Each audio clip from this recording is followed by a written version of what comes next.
We need to reverse the formula for happiness and success. In the past 3 years, I've traveled to 45 different countries, working with schools and companies in the midst of an economic downturn. And what I found is that most companies and schools follow a formula for success, which is this: if I work harder, I'll be more successful. And if I'm more successful, then I'll be happier. That undergirds most of our parenting styles, our managing styles, the way that we motivate our behavior. And the problem is, it's scientifically broken and backwards for 2 reasons. First, every time your brain has a success, you just change the goalpost of what success looked like. You got good grades, now you have to get better grades. You got into a good school, now you have to get a better school. You got a good job, now you have to get a better job. You hit your sales target, we're going to change your sales target. And if happiness is on the opposite side of success, your brain never gets there. What we've done is we've pushed happiness over the cognitive horizon as a society. And that's because we think we have to be successful, then we'll be happier. But the real problem is our brains work in the opposite order. If you can raise somebody's level of positivity in the present, then their brain experiences what we now call a happiness advantage, which is your brain at positive performs significantly better than it does at negative, neutral, or stressed.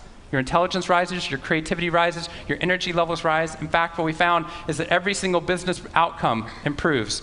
Your brain at positive is 31% more productive than your brain at negative, neutral, or stressed.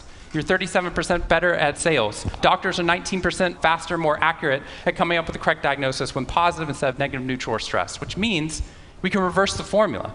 If we can find a way of becoming positive in the present, then our brains work even more successfully, as we're able to work harder, faster, and more intelligently. What we need to be able to do is to reverse this formula so we can start to see what our brains are actually capable of. Because dopamine, which floods into your system when you're positive, has 2 functions. Not only does it make you happier, it turns on all the learning centers in your brain, allowing you to adapt to the world in a different way.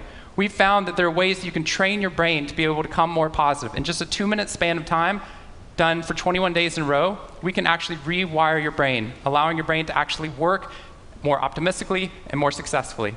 We've done these things in research now in every single company that I've worked with, getting them to write down 3 new things that they're grateful for 21 days in a row, 3 new things each day. And at the end of that, their brain starts to retain a pattern of scanning the world not for the negative, but for the positive first.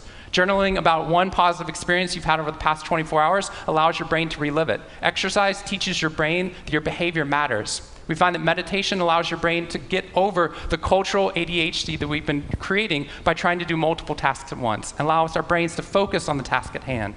And finally, random acts of kindness or conscious acts of kindness. We get people, when they open up their inbox, to write one positive email praising or thanking somebody in their social support network.